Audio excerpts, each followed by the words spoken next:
Hi மக்களே, ரொம்ப நாளாக ஒன்று சொல்லணுன்னு ஒன்று யோசிச்சுக்கிட்டே இருந்தேன். மைண்டில் ஓடிக்கிட்டே இருக்குது. என்னென்னா,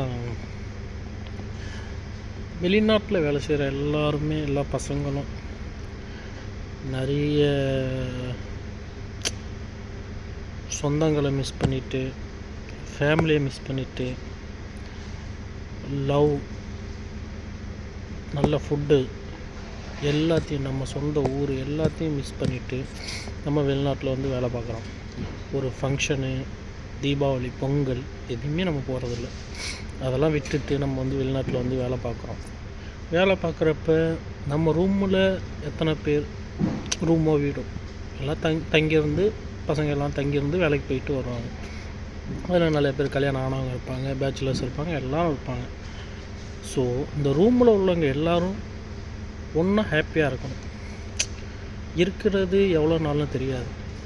மேபி இருக்கிறது ஒரு மேக்ஸிமம் ஒரு 5-6 வருஷம் இருப்பாங்க, வேலை செய்வாங்க வெளிநாட்டில். அப்புறம் நம்ம ஊரோட போகலான்ட்டு சில பேர் போயிடுவாங்க. சில பேர் வந்து 1 இயரில் ஊருக்கு போவாங்க, சில பேர் 2 இயர்ஸில் போவாங்க. அப்படி மாற்றி போவாங்க, வருவாங்க. ஸோ நம்ம ரூமில் இருக்கோமா, ஒரு 4-5 பேர் இருக்கோமா, ஒன்றா ஹாப்பியாக சந்தோஷமாக இருக்கணும். முடிஞ்ச அளவு என்ஜாய் பண்ணணும். ஏன்னா நமக்கு ஒன்றுனா பார்க்குறதுக்கு யாருமே இருக்க மாட்டாங்க. நம்ம ஃபேமிலிஸு எல்லாம் ஊரில் இருப்பாங்க. நம்மளுக்கு எதாவது ஒன்றுனா நம்ம ஃபேமிலியில் யார்கிட்டையுமே சொல்லவும் முடியாது. ஏன்னா சொன்னால் அவங்க ரொம்ப கஷ்டப்படுவாங்க. அதனால நான் அதெல்லாம் நமக்குள்ளேயே வச்சுக்கிட்டு, நம்ம ரூமில் இருந்துக்கிட்டு டெய்லி வேலைக்கு போயிட்டு வந்து நமக்கு பாதுகாப்பு அப்படின்னா நம்ம ரூமில் உள்ள ஆட்கள் தான்.